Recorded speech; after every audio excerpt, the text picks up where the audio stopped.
Today in Chicago, a murder charge might just disappear in a surprising plea deal twist. Let's open the book on this.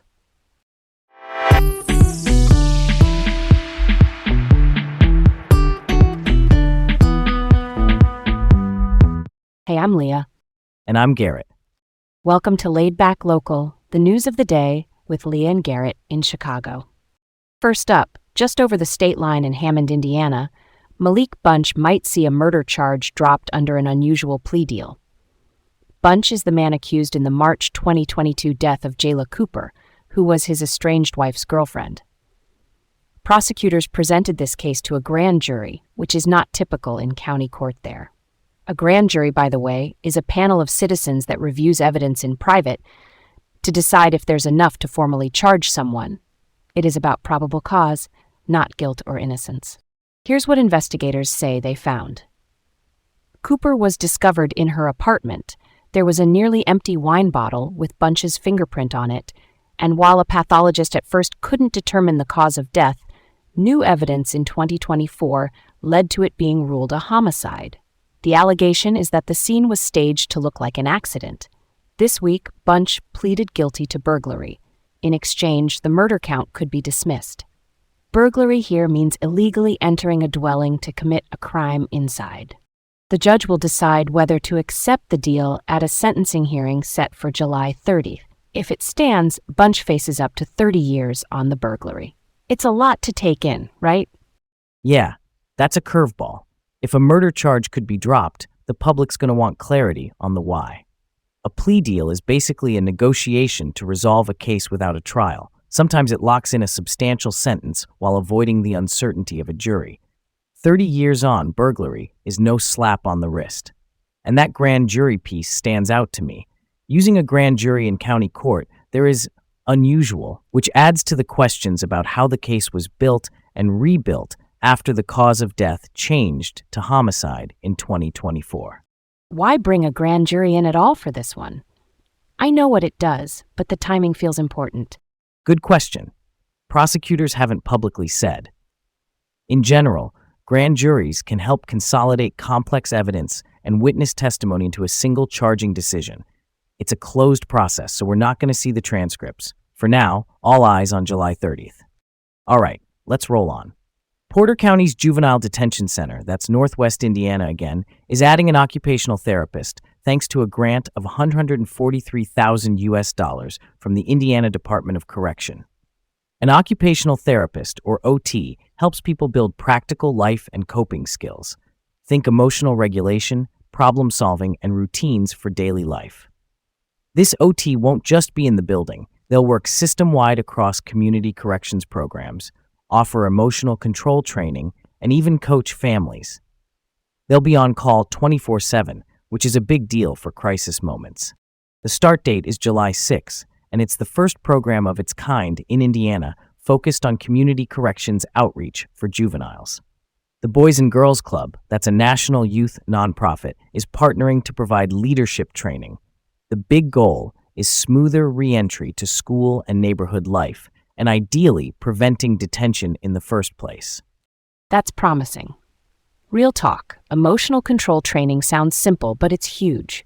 It's tools for when stress spikes, like breathing routines or step-by-step plans to de-escalate. And crisis intervention means there's someone to call in that exact hard minute, not days later. I like that families are included, because support at home can make or break re-entry. First in the state, too. If it works, you know others will copy it.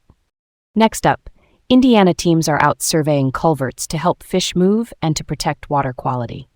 A culvert is just a tunnel or pipe under a road that lets a stream pass through. Ducks Unlimited, a conservation nonprofit, and the Indiana Department of Natural Resources are leading a 2-year pilot to map the condition of culverts, small bridges, and similar structures. They kicked off work June 25th and plan to assess about 10,000 culverts across Lake, Porter, and LaPorte counties with an eye on trout habitat and other sensitive spots. Why does this matter? If a culvert is too high, too narrow, or clogged, fish can't get upstream to spawn. That breaks their life cycle. Bad culverts can also speed up water in a way that erodes banks or traps debris, hurting water quality. Volunteers are logging data into a shared database using binders and laminated guides out in the field to keep it consistent. It's simple but effective, and they're not taking risks. There are safety rules so folks don't step into fast water or unstable areas. I love this. It's infrastructure meets ecology. If the database shows problem spots, planners can swap in fish-friendly designs, lower the outlet lip, widen the opening, or install natural bottom passages. That helps fish and can reduce road washouts in storms. 2 wins. Also good to hear their safety first. Water can look calm and still surprise you with current. Those laminated sheets sound old school, but they keep everyone on the same page in the field. Next up, over in Gary's Etna neighborhood, residents want to turn the former Etna Elementary School into a retirement community. The Etna Manor Revitalization Program, that's a local community group, is leading it with support from Councilwoman Lori Latham. The city bought the school back in 2020, and it's now part of the comprehensive plan. That's the city's long-term land use roadmap. There was even a price drop on the property in the past from about $1.8 million to roughly $648,500, making redevelopment more realistic. The pitch is a senior living community that boosts safety and adds life to the corridor near major transportation routes and industrial areas. The group plans to work with the city to secure the site and map out development steps. There's momentum. Etna got its first new single-family home in decades back in 2025. If they can line up financing and a developer, this could tackle blight and bring neighbors and services back to the block. I'm into this. Community-driven projects tend to stick because the people who live there shape the details. And the location matters. Easy transit access is a plus for seniors, especially for appointments and errands. It's early days, but if the comprehensive plan flags this site and the neighborhood's organized, that's a strong foundation. Let's not let this one slide by. It could be a model for other vacant schools. Last up, Bronzeville just held its 5th annual Ida B. Wells Festival, celebrating the civil rights icon Ida B. Wells Barnett. She was a pioneering journalist and suffragist, meaning she fought for women's right to vote, and a co-founder of the NAACP. Events included meditation, walking tours, and even a Zumba class at the Light of Truth Monument, which sculptor Richard Hunt created in 2021. LotGov Juliana Stratton joined in, and Michelle Duster, Wells's great-granddaughter and an author, co-produced the festival. The heart of it is education and civic engagement. Wells documented lynchings in the late 1800s and pushed hard for voting rights into the early 1900s, later making Chicago her home base. Given today's voting debates, connecting her legacy to current participation feels, timely. And if meditation at a monument sounds unusual, that's kind of the point. It slows you down to reflect on the work that still needs doing.